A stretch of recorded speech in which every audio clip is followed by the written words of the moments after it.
So with our lovely little Miss F, ready cuteness. So when working with gear, I know I had mentioned a little bit with Mr. R earlier, is if, let's say, for example, nice job.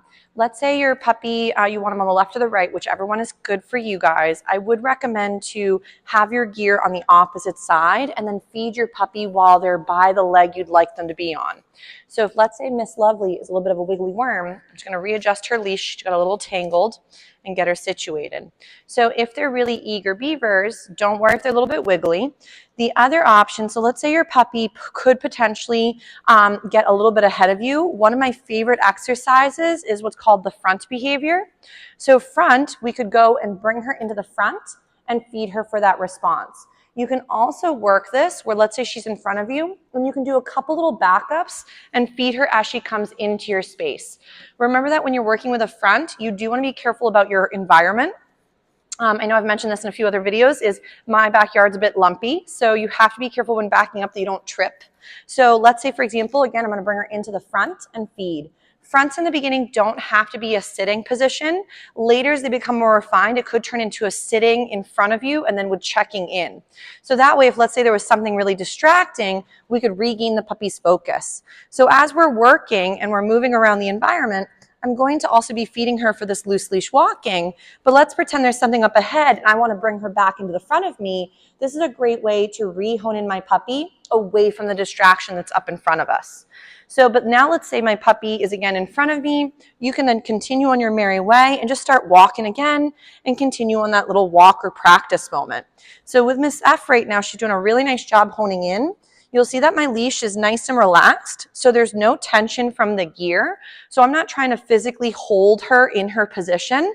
If she blows past you, maybe you do a little front. You bring her back into that connection with you. Maybe you get her to do a little sit for a little check-in, and then from there you maybe continue on your lovely walk. The other skill that I love to work is, other than your front, is throwing in a side or finish behavior. So the benefit to this is, let's say again, we're working, we want to bring her into the front position, I'm going to feed her for that, but now she's in front of me and I want to keep walking and she's right in the way. So I like to lure my puppy to the side of my leg. She's like, where are we going? And then get her to set up again by the leg here. So I'm going to feed her a couple little snacks for being again by the side. And this could be side or finish, or if you have another slogan you'd prefer, feel free to call it whatever you would like. So again, we're walking, we're doing some lovely loose leash walking.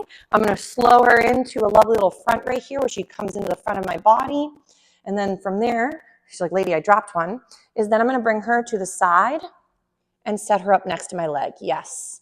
So beautiful. So you see that I kind of use my lure right now. So in the beginning, you will be luring with food to help create the behavior in the beginning. Later, the food will be out of the hand. You'd get the behavior and you'd feed right after. So that way your puppy is learning that, oh, when I do this skill, that's what gives me the paycheck versus having to do the behavior because the food is luring them into it. So again, beautiful. And then we'll go right into a little front. Yes. So and remember, the fronts don't have to be sitting positions in the beginning, though she's like, yes, ma'am. So you can then go ahead and ask for a little sit and get this focus on you. You can maybe ask for a lovely look or a behavior for eye contact and then feed for those responses. So again, I'm going to bring her to the side. And again, this could be side or finish. If your puppy gets stuck, so notice how she got a little stuck in front of me here, I like to sometimes take my foot that's closest to the puppy, take a step back to bring her into that space and then realign her back to my side. So obviously that's typically done with like bigger dogs, but sometimes if your puppy's a little bit unsure as to where to go, you can start off that way with a little step backwards and then feed for that side position. So as of right now, we're still using our food to lure her into certain positions. I'm going to also be feeding throughout the lovely loose leash walking because I want her to think that there's value in sort of working with me and next to me. If you are ever feeling dizzy looking down at your puppy, try to pick a focal point to look at. So that would mean, for example, as I'm walking around with my dog, I would go ahead and look ahead. So maybe pick something to look at myself. So maybe I look at the bushes or I look at the car up ahead or the mailbox. And then if, let's say, little Miss F were to get past me or ahead of me, then I would just simply go do a little U-turn and feed her for when she's back by my leg.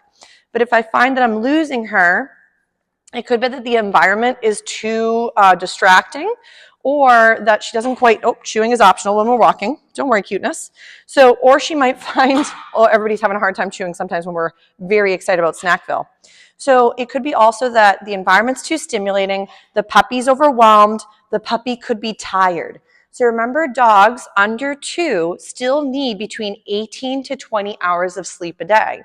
For older dogs, like around, again, 2.5 to 3 and above, they might tend to need about 16 to 18 maybe. So but 16 is definitely a good, happy range for an adult dog that needs that rest throughout their 24-hour period of a day. So she's doing a real nice job working this lovely loose leash walking.